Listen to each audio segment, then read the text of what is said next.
Hi, this is Joe Polish, founder of Piranha Marketing and the Genius Network, and I'm at Singularity University, which is an amazing place. And what I'd like to do is show you a short video of Peter Diamandis, who is the founder of the X Prize. And it's incredible, and Peter's done some incredible stuff. And after you watch this short video, you're going to join me as I interview Stephen Kotler and Peter Diamandis on their book, Abundance, and I think you're going to find it to be not only very useful to your life, but also fascinating. So watch this short video and then join us on the interview. We're announcing today something called the X Prize, a $10 million contest to privately build a spaceship that's able to carry 3 individuals, fly to 100 kilometers altitude, and do that twice inside of 2 weeks.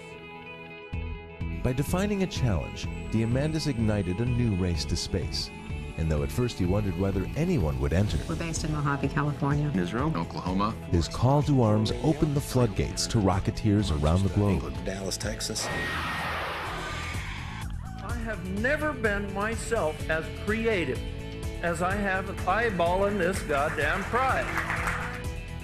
If the X Prize says anything, it says go. Go confidently in the direction of your dreams. Go urgently, go boldly, go scared, but go. After 8 years of hard work, the X Prize came to fruition. And there it goes.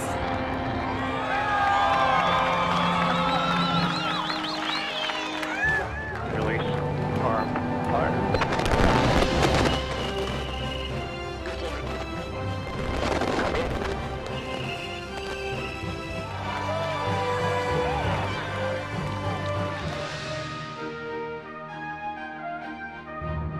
We've got an apogee call of 368,000 feet.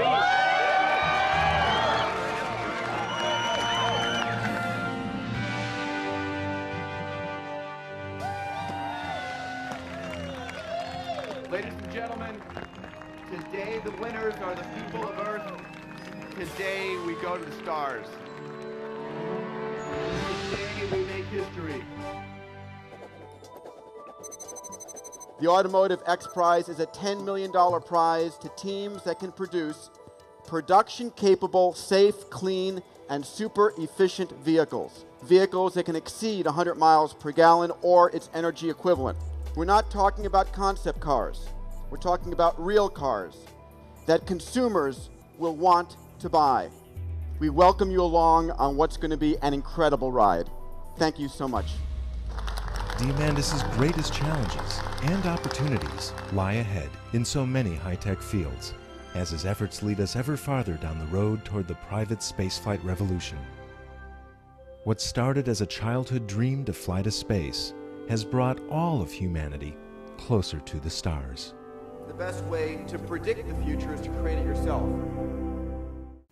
Hello, this is Joe Polish, founder of Genius Network, and I've got a couple guys who I think are actually at a pretty genius level. This is Peter Diamandis and Stephen Kotler. How you doing? I'm good, Joe. How are you? Good, good. All right. Did I say your name right? You did. Okay. You got it. It's fantastic. All right, well, before we were about to start recording, these guys were totally goofing off, and perhaps that has some link to your new book, which is called Abundance, and how the future is just going to be better for everyone. And that's kind of an interesting statement, but first off, why do you think that? And then I'm going to ask you to describe who you guys actually are. Well, one of the things that's one of the things that's at the core of our book is a macroscopic view. So if you pull back a little bit from the sea of bad news that's kind of assaulting us these days, what you actually see is a preponderance of trends that are moving in a fantastic direction. You see poverty has dropped more in the past 50 years than it has in the previous 500. In the past 100 years, our life extension has moved. I can't even speak. Well, the fact is the human lifespan has doubled in the last 100 years. And, you know, if you stop and you think about the fact that today somebody that we consider impoverished in the United States, you know, 99% of the people under the poverty level in the U.S. have running water, flushing toilets, televisions, you know, 80+% of access to phones, air conditioning, cars. I mean, these are things that literally the poorest people on the planet today have more than the kings and queens of 100 and 200 years ago. Right. So we've been moving this poverty line, and people have, you know, basically ignored that fact. But the world is getting better at an extraordinary rate. And as Steve and I wrote this book, we basically were speaking to the innovators, the scientists, the engineers, and the philanthropists who have been literally knocking down problem after problem after problem. And as we sort of project forward, you know, we believe that most of the basic needs for every man, woman, and child over the next 30 to 40 years will be met. That the technologies that are coming online today will lead towards a world of healthcare abundance, education abundance. I'll give one example of what I mean, and then toss it back to you. You know, an African tribesman, a Maasai warrior in the middle of Africa today, on a cell phone. If you stop and think about it, they've got better mobile communications than the President of the United States did 25 years ago. Right. And if they're on Google, they have better access to information than the President did 15 years ago. They're living in a world of information and communication abundance. And who would have possibly ever imagined that? But this is the world that we're creating. Yeah. Well, so my goal here is to actually ask you guys some questions so everyone watching and listening can actually have some real takeaway value. And also, you have created a roadmap for people to actually create massive change in the world if they so choose, and to live just much happier, healthier, productive lives. First off, who are you guys? I mean, what qualifies you to speak to this? Because you're not just talking about positive thinking in this book. I mean, you're talking about, you know, altering the way we live and how that's going to happen. And you are on the cutting edge of doing this. I mean, I'm here at Singularity University, and I'm attending a program here that a university you created with Ray Kurzweil, and it's fascinating what's going on here. So I want the people that are listening to this to get some perspective of who you guys actually are.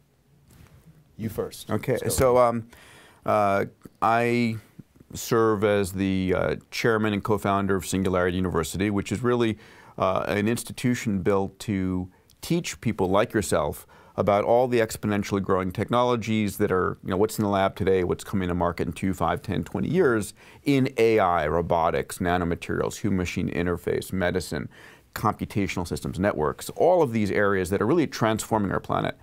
And then I also am the chairman and CEO of the X Prize Foundation, whose mission it is really to envision the future and then challenge the world to go and make that future happen. And our first one was in private space flight, but we're doing it in energy, education, life sciences, a range of areas. And I'm passionate about solving grand challenges. Yeah. And that you have so far. I, on the other hand, am not passionate about solving grand challenges. I'm a longtime author and journalist. I run an animal sanctuary, and I had a research project into flow states. Yeah, and you know, we had some fascinating conversations before we started this interview, and about, I mean, what the human mind is capable of. Real quickly, your perspective of background you've done on the brain and human behavior. Well, I mean, the work that you're interested in is the work that I've done on flow states. And flow states, it's a term that dates back to Mihaly Csikszentmihalyi, a psychologist in the 60s and 70s, who was looking at kind of what is the fundamental technology behind creativity and innovation and happiness and things along those lines. And he identified a state of consciousness called a flow state that seems to underpin all these things. For example, in survey after survey after survey, people, we found that if you go kind of around the world and find the happiest people on earth, they're the people who live lives that are consistently have the most flow states in them. So what we're talking about is kind of the ultimate happiness technology.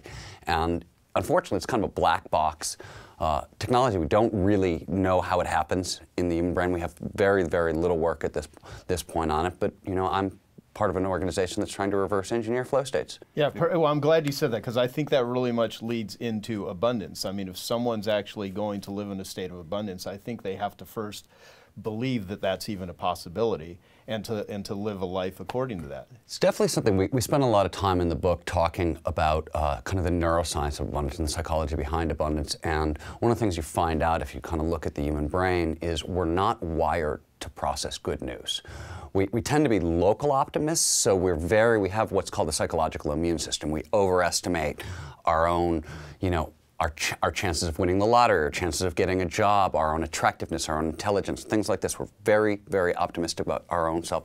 But when you extend it out to the world at large, we're actually pessimistic, and the brain is kind of built this way. So it's very, very difficult for us to look at these giant problems, hunger, water scarcity, things like that, and actually believe there are solutions, because the brain is not wired that way.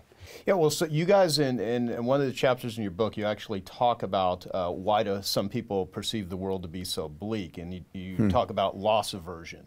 And I'd like to address that before we get into just the topics of your book and abundance in general. I mean, there's a lot of people that are going to watch us and say, that's bullshit. I mean, the world is not getting better. The world is worse, and there's people suffering, and, you know, there may be someone that can't pay their rent, and they're not thinking about how are they going to, you know, solve the water crisis. I mean, how do you respond to that sort of mindset, that there is not abundance in the future? It's really a negative thing, which I don't believe, by the way. I'm just loss aversion is a great place to start. Loss aversion is a psychological tendency, a cognitive bias that basically keeps us stuck in ruts. Loss aversion is we don't want something that we have taken away, so we're unwilling to open to the new. And this is kind of hardwired into all of us. We're essentially stuck in the mud neurologically. And obviously, building a better world, building a significantly better world that we're talking about, it's not going to happen by standing still. We're talking about massive amounts of change, and change at an individual level. None of this is possible. This is not going to happen with governments. This is not about corporations. This is about individuals taking responsibility for the world and making significant changes. Obviously, if you're going to do that, you're going to change your whole life along the way. And loss aversion actually keeps you from doing that. You don't want to give it up because you're worried that you're going to lose something that you have now and it's going to be replaced by something worse, right? So that's one of a myriad of cognitive biases that we suffer. We suffer a negativity bias. So we give more weight to negative information than we do to positive information. We suffer from confirmation bias, which is that we believe those things, we actually hear those things that confirm our beliefs, and things that conflict with our beliefs don't come in at all. Why these are problems is we also have an amygdala. So we're bombarded with information. And amygdala, just explain. I will. It's the amygdala is an older kind of limbic system. It's the portion of the brain that's responsible for really primal emotions, fear, rage, hate, those kinds of things. It's also the very first stop all incoming information makes when it comes into the brain. One of the reasons the media is so saturated with bad news, if it leads, it bleeds, is because they're vying for the amygdala's attention, and you're feeding a fiend. But because you're feeding this fiend, and this is the first filtering business, and then you have all these cognitive biases, the negativity bias, the confirmation bias. Basically, not only are we bringing in the good news, but all these biases prohibit us from actually seeing the positive. So it's actually like we're living in a tiny little dark hole created by our brain. So you can't see the fact that poverty has dropped more in the past 50 years than in the past 500. You can't see how good things actually are because we've got a brain that is perpetually keeping us in a bad place. All right, Peter, you have a statement. I saw it on one of the banners for Singularity University that says, "Preparing humanity for accelerating technological change." And I looked at that and I kind of studied it and I thought, you know, if you think about every word of that statement, preparing humanity for accelerating technological change, it's not like granting humanity, it's not like preparing humanity to beware of technological change. It's preparing humanity for, not from, but for accelerating technological change. Well, I think the book Abundance pretty much is kind of like a roadmap on preparing people for all the technological changes, and you cover a lot of stuff in this book. So let's kind of just take that statement alone. I think if someone reads Abundance, they will be far more prepared on how to not only look at it, but what to do, and in many cases, how to profit and create tremendous value. So break that down. What does that mean? So we're in the period of rapid exponential growth of technology, and it's only getting faster. So underpinning all of this is Moore's Law. The notion that when you go and buy a computer, it's twice as fast, 12 to 18 months for the same price. And it's, Moore, the head of Intel, discovered this back, and it's held true for the last 40 odd years. 1965 would be the date you were looking for. Thank you. Okay. 45, 46 odd years. Okay, but close enough. Ultimately, faster computers drives faster artificial intelligence and robotics and synthetic genomics and human-machine interface and sensors and networks and all of things that are transforming our planet. So these things are happening. Now, what's going on at the same time is that we are creating billion-dollar companies faster than ever before, right? You go from startup to YouTube being sold to Google for $1.5 billion 18 months later, and from startup to Groupon being worth over $6 billion 2 years later. At the same time, we're seeing billion-dollar companies topple overnight, industries being decimated. But the rate of change, ultimately, though it's gourding certain industries, is creating a world of abundance for us. So this year, IBM created something called Watson, a computer system and software that was able to beat the top 2 Jeopardy players. So Watson challenged the top 2 Jeopardy players. If you know the game Jeopardy, it's a very nuanced English language competition. You're asked a question, you have to answer it. So not only, I love the headline where it said, Watson vanquishes human opponents. Yeah. And it was really, this computer destroyed them in this game. But that Watson computer now is being taught how to think about medical questions, and ultimately it's going to medical school. Now, a AI like Watson living on the Google or Apple or Amazon cloud all of a sudden is available to anyone with a cell phone. And now someone with a cell phone speaking to this AI in natural language can have a doctor that can diagnose them better than anybody. So they'd have access to abundant health care. That same artificial intelligence could become an extraordinary teacher so that anybody in the developing world, by the way, cell phone penetration is going to reach 70+% by 2013. So anyone in the developing world with a cell phone has access to the best medical care, the best educators. They're living into a world of health and education abundance as just 2 examples. So out of all the individuals that you've worked with, you yourself have created some major impact. I mean, the X Prize alone, when I first heard you speak and tell the whole story originally of, I don't know how long ago that was, it blew me away. I mean, I'd like you to actually talk about that, because I think a lot of people, they may have heard of the X Prize, but they don't know what was behind it, the psychology behind it. And you're driven to make some major impact, and that is a method that you invented. And that's one thing that, I mean, in so many ways has I think, been a catalyst for massive human change. So Abundance tells part of the story of the X Prize, and as Stephen and I wrote about it, it's the notion that to really drive a breakthrough in the world, whether you're an individual or a CEO or whatever it might be, you have to be willing to take risk.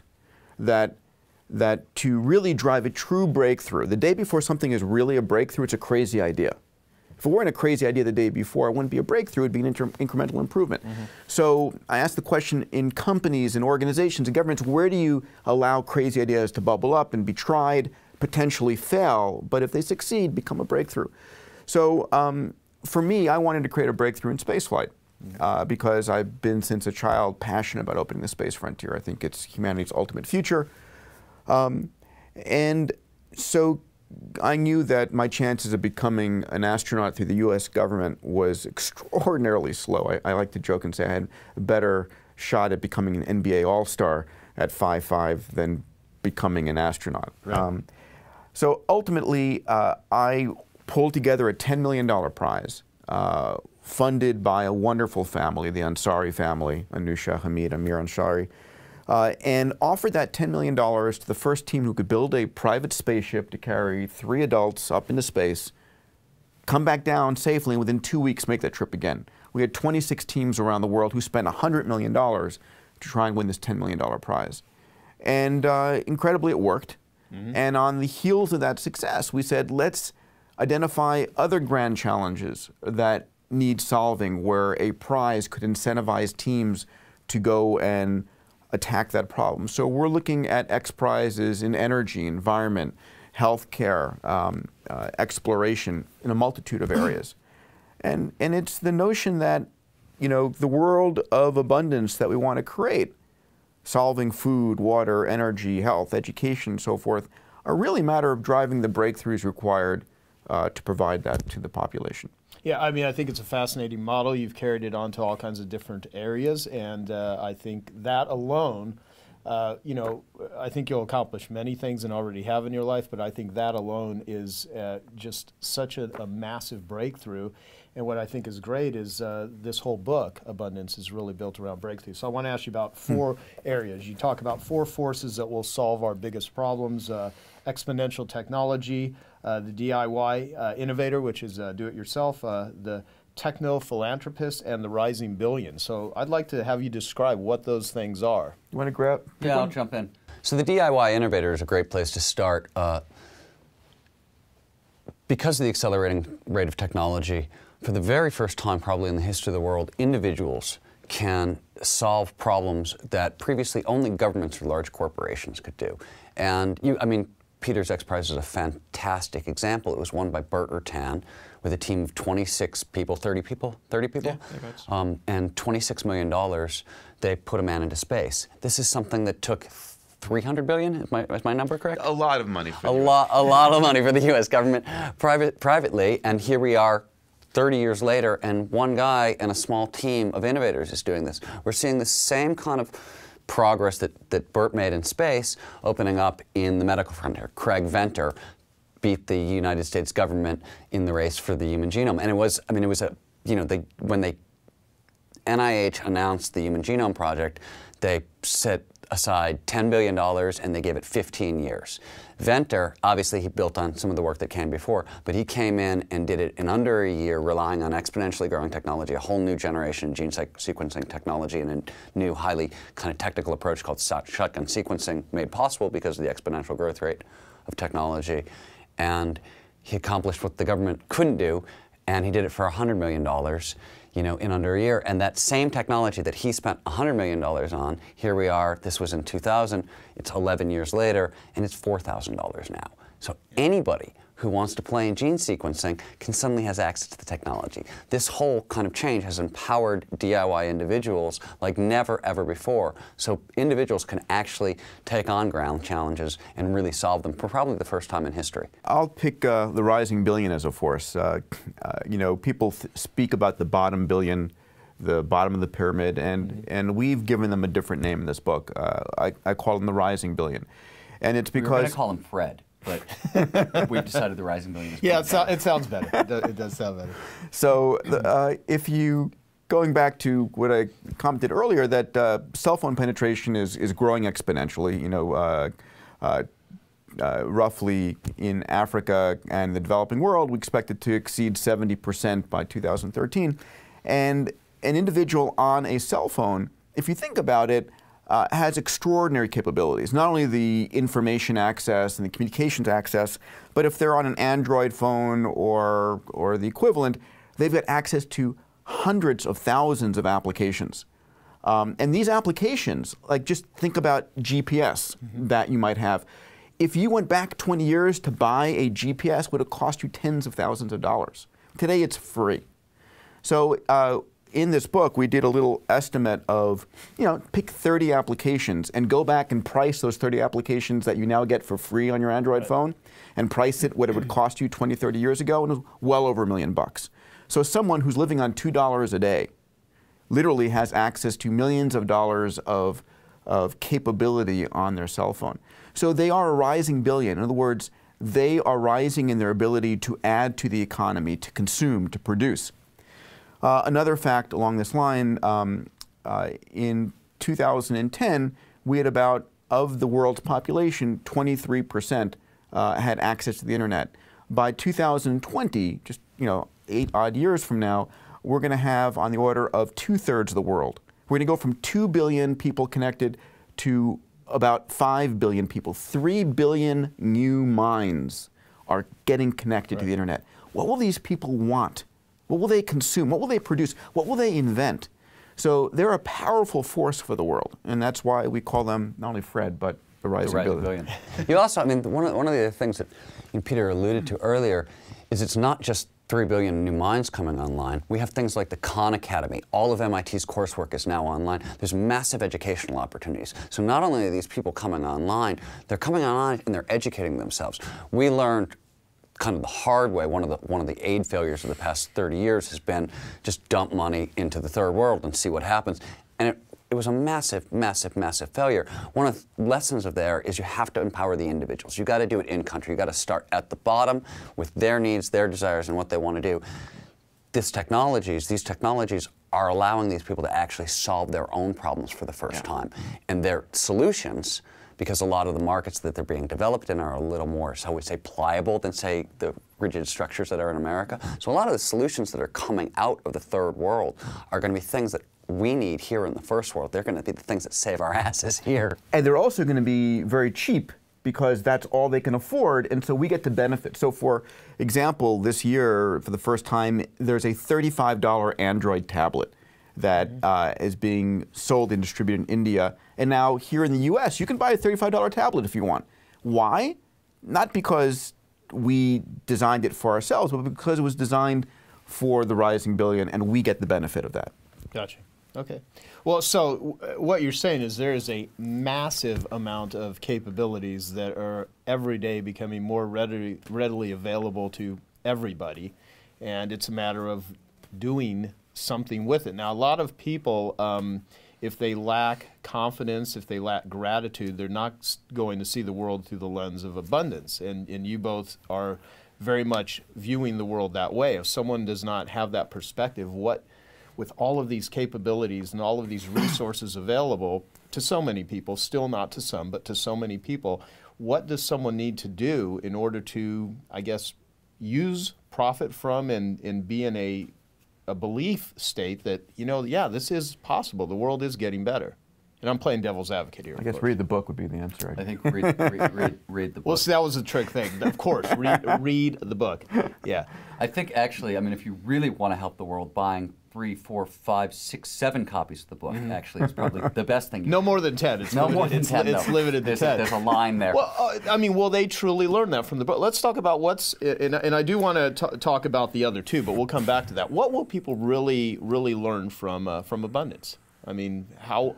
Well, I think there's a lot of different things, and I'll let Peter's going to talk about innovation and things along those lines, and I think all that is very, very important. But to me, one of the things, I'll start with a really simple example. Over the course of writing this book, one of the things I did is I talked to most of the world's leading experts on water, for example. And I remember being on the phone with one of the world's leading experts on water, and we were talking about Africa, and he said, well, it doesn't really matter what you do. As long as you have to feed sub-Saharan Africa and they have to grow crops, you're never going to solve this problem, and they're just screwed. And I said, well, what about vertical farms? Vertical farms are an idea kind of dreamed up by a man named Dixon Despalmier. He teaches Columbia, and the idea is you move the farm from big, flat kind of expanses and put them into skyscrapers. It centralizes the problem. You can grow your food with 70% less water, 80% less pesticides? Pesticides, thank you. I'd like to buy a noun. That's great. And he hadn't considered it at all. It was a new idea to him. And this was one of the things I encountered over and over and over again. So one of the things we do in this book is we provide a macroscopic perspective, but we also show how solutions being developed over here overlay over here. This isn't really being talked a lot about. Experts these days are very, very specialized. They're very, very balkanized. But when you start looking at how these technologies overlay, Peter was talking earlier about Watson and AI technology that's making massive improvements in education. Right? These are not overlaps that most people think about, but when you start to see, one of the things that we know is that all our problems are kind of nestled. Population is tied to water shortages, tied to food scarcity, et cetera, et cetera. The flip side of that is that our solutions are similarly nestled. So once you start solving some of these problems, population is a really great example. Here's an absolutely intractable problem that has scared the hell out of people for a really long time. It bothered you too. I mean, when we started this book, one of the biggest issues was, I mean, we battled over population growth. Honestly, you were like, no, population's going to be a huge problem.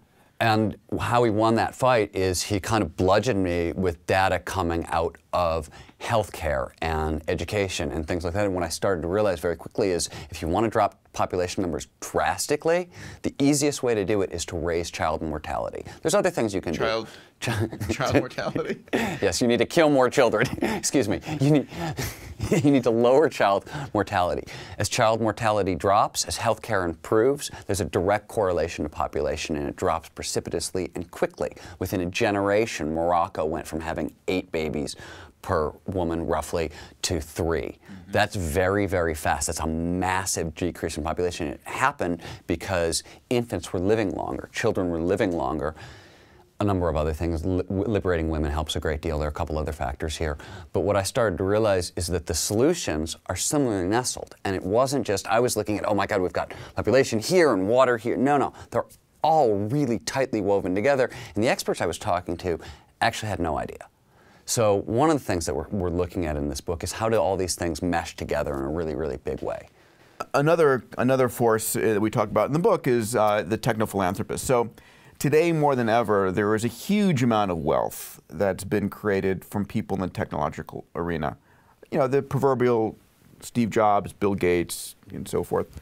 But unlike the robber barons of 100 years ago who would spend their money building buildings or institutions, a lot of the techno-philanthropists today, and the ones that we speak to, have created their wealth, and their goal is to solve world's grand challenges. They want to destroy diseases or change the issues around water or food, whatever it might be.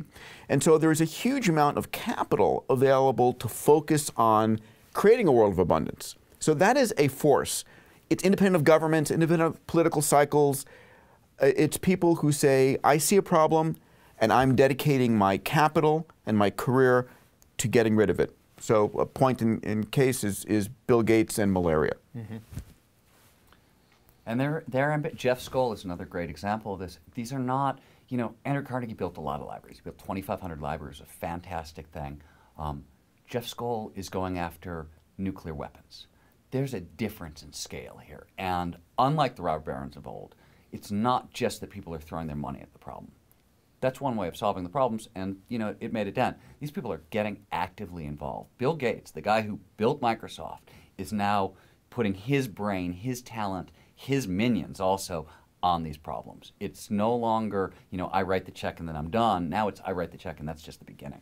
Oh yeah, I mean, I was just at the Gates Foundation 3 weeks ago for their annual event, and the people there, the entrepreneurs there, the resources, it's unbelievably amazing what they are actually doing, Bill and Melinda. I mean, one of the big things that I'm shocked how people don't get, that the world's biggest problems are the world's biggest opportunities. Yes, yes. You want to make $1 trillion, solve healthcare, education, hunger, water. I mean, these are $1 trillion markets. Yeah, I really want to go deep with that, because I do believe that. I have a friend named Richard Rossi who has this great line where he says, wherever there's anxiety, there's opportunity. And if you think about entrepreneurs, quote another friend, Dan Sullivan, he says, other people's bad news is your good news. Sure. Especially if you sell Prozac. Well, if you sell anything, I mean, if you're hungry, that's bad news. If you're a restaurant, that's great. You know, if you're bored and, you know, that's bad news for you, but if you're a movie theater, that's good news. Everything in life is literally helping people with their bad news. Sometimes it's as simple things, other times it's incredibly, you know, it could be a fatal condition, it could be starvation. So what you just said, I'd really like you to speak to that. So a great example is we're here filming this at Singularity University, and we challenge the students here to create what we call 10 to the 9th plus companies, which is build a company, a product or service that can positively affect 1 billion people within a decade.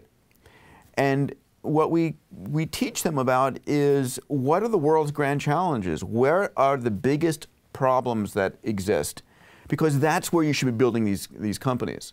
And we're in a day and age now where you can do great for the world and create incredible profits. You know, Dean Kamen, who's a close friend, he's a trustee at the X Prize. We write about him extensively in the book. You know, he talks about the fact that people would dismiss water as an area in the world that companies should be involved with, because saying, my God, these people only have, you know, 50 cents a day they can spend on water. But if you've got 2 billion people spending 50 cents a day. You know, you do the math real quick, that's almost a $500 billion marketplace. There are very few companies on the planet that can ignore a $500 billion marketplace. Right. Well, there's no, and like you say in the book, there's no companies that even make that level of revenue, so there's a gigantic market there. It's just open for... And he says, you know, is there a need? There's a need for water. Yeah, there always... Exactly. Thoughts? Well, I mean, what I was thinking about more than anything else, and it's one of the things that's kind of startling about Singularity University, is think about the idea of a university dedicated to people creating companies that can affect the lives of 1 billion people in 10 years or less. Think about any other time in history when that would have even been possible, when you could even make that statement. Have that conversation. And yeah, I mean, now there are, you know, I can give you 50 quick examples of companies that have bettered the lives of 1 billion people in 10 years or less, and I'm sure, you know, all of us can. Go back 25 years. YouTube, Google, Europe, go. That's funny. We should have that contest all the time. Everything should be a contest. Yeah, those little Furbies. Yeah. Those things are very critical. That's what Fred needs. This must have been painful for you guys to write this book together. You can't imagine you had any fun whatsoever. Really difficult. Yeah. He's intolerable. Yeah. I'm sorry, what was the question? All right, well, let me ask you, you know, who do you guys want to be a hero to? I mean, there's a lot of different people in the world. There's lots of organizations. So our goal, at least my goal, and I want to speak for you, but is to change the conversation in the world. You know, there's a conversation that's going on that we're screwed, that the world is getting worse, that the world for my children is going to be worse than the world. I'm done with that. I'm done. That is patently false. That is the world that the news media is feeding to us nonstop, because that's the way the news media catches our attention, by this constant, pervasive pessimism that is just, you know, it's a real downer. But the fact of the matter is that the world is getting better at an extraordinary rate. And this book is about showing people, first of all, why they're immune to the good news, and then what the good news is, and creating a world that they can help be part of creating. In other words, you can now stop complaining about a problem and start solving it. You're empowered. As individuals and entrepreneurs, we're now empowered more than any time in history. In fact, more than governments and large corporations were in the past, to go and solve a problem. So what do you care about solving? You know, go solve it. Right. You know, I have a dear friend named Dan Sullivan who is a brilliant guy, and he says, you know, you can either create or you can complain. You can't do both. And there are creators and there are complainers. And the bottom line is, when someone reads Abundance, I think it will do immense amounts first in just their perspective and their attitude. It's a great energy charger, and I think there's, you know, if you want to make impact in the world, you deal with people that are energy chargers, not energy drainers, because some people, no matter what, are going to look for the negative things, and those are not the people that I think may per se resonate with this. But I believe if you have any sort of belief that the world sucks or there's no opportunities, and you know, read Abundance, because for one, it'll give you an instant attitude perspective and change, and secondly, it'll give you a roadmap. So I mean, really, what will someone get out of this book other than discovering all kinds of fascinating things about technology and about resources and about just innovations? I mean, really, what will someone be equipped with once they literally read the entire book and go through it? Because I think it's more than just a book here. I mean, on a certain level, the answer to that question is a little silly, but the answer to me, what will they get? Hope, which is humans, we're hope junkies. You can't go forward without that. It doesn't work. You can't change the world if you don't believe it's changeable. You can't do any of those things. You know, this is an incredibly well-researched book. I can't tell you how many hundreds and hundreds and hundreds of top experts that we interviewed for it. There's a 90-page reference section at the back so you can see all of our data. We're really, not only are we saying the world is getting better, we're laying out a very, very, very, very easy to digest factual case for it that pretty much anybody, you know, reading the book is going to come to. It's not like there's secret data here. We just, you know, so it's, that in and of itself seems to me, you know, one of the greatest things that's coming out of this book. It was just a terrible answer. No, it was actually heartfelt and truthful. And then we've also in the book talk about how to drive breakthroughs.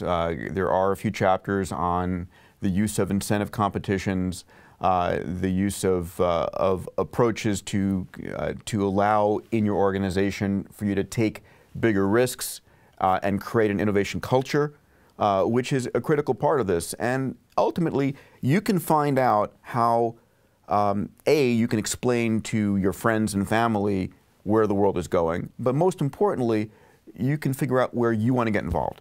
Right. You can figure out what change you want to create in the world.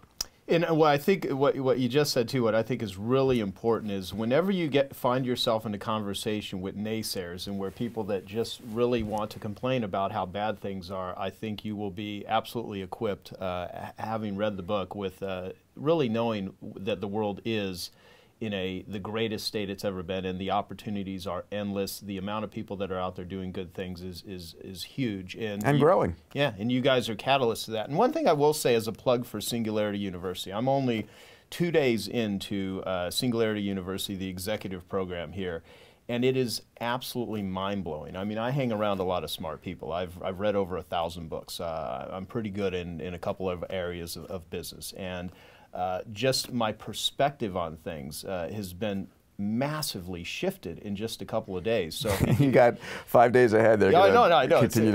That's my point. I've even made a couple phone calls to some real dear friends. I even had a text back and forth with Tim Ferriss, who's the author of the 4-Hour Workweek and the 4-Hour Body, and he's like, there are some smart, and I'll bleep people at Singularity University, and I was like, yeah, no shit, there are.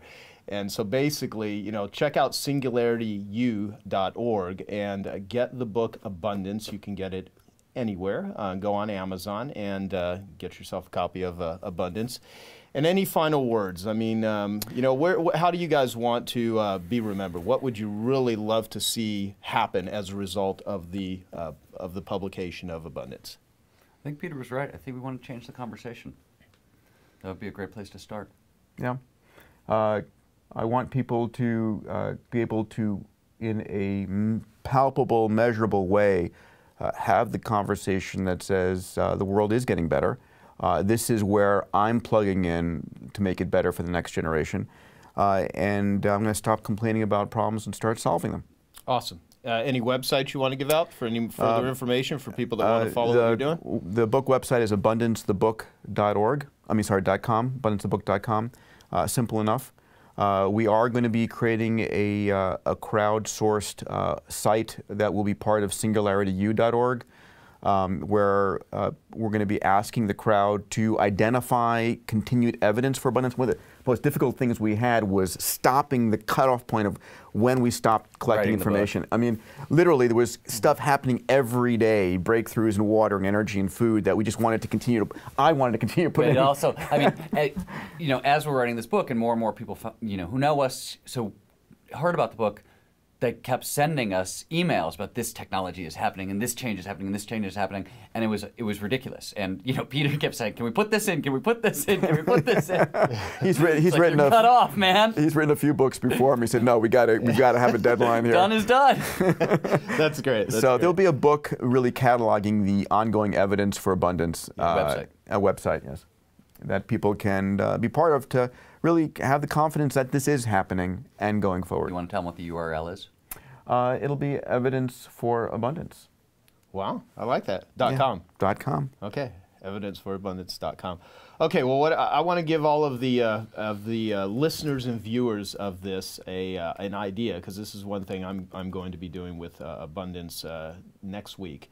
Is I will be getting copies for all the people in my life that have helped contribute in many ways to giving me more abundance and more access and more knowledge. And I'd like you to really think about all of the people that, it's the whole cliche, if I've seen further than others, it's because I've stood on the shoulders of giants. And there's a lot of people that have represented that for me in my life. And I'm going to send them a book along with a short note saying, thanks. I think you'd get tremendous value out of this because you're a person that brings abundance into the world. And I think you should really consider all of the great things that exist as a result of people out there, the entrepreneurs, the contributors, the ones that have put their necks on the line in order to do something. And this book really documents many of those people and many individuals. And I'd love to hear your comments on this interview. I'm not only going to publish it on Genius Network, but I'm going to put it out there as a bonus on ilovemarketing.com. So please leave your comments there. Follow what these two guys have to say. I think it can very much not only change your business for those of you that are entrepreneurs, but change your life, and perhaps you can be one of the people that are changing the world. And so thank you. Thank you, Joe. I really appreciate it. You guys are awesome, doing good work. Thank you. And I will be watching. And thank you for your helping us spread this message. This is something we do out of because we really do care. Yeah, this is more than just a book, in my opinion. This is a message. You guys are catalysts for change, and it's the type of change that the world needs, because tremendous amounts of human suffering can be solved if people really learn and follow and take action on what you talk about in Abundance. So I'm a big proponent of it, and that's why I'm doing it. So Thanks, thank you. Paul. Thank you. Appreciate it. This is Joe Polish again. Thanks for watching the interview. I hope you enjoyed it. Here's what I'd like you to do now. If you'd like to hear more interviews like this or watch them, go to geniusnetwork.com. If you're interested in Singularity University, go to singularityu.org and pick up a copy of the book Abundance. I know it'll absolutely help you change your life and hopefully impact the world. Thank you so much, and I'll see you next time.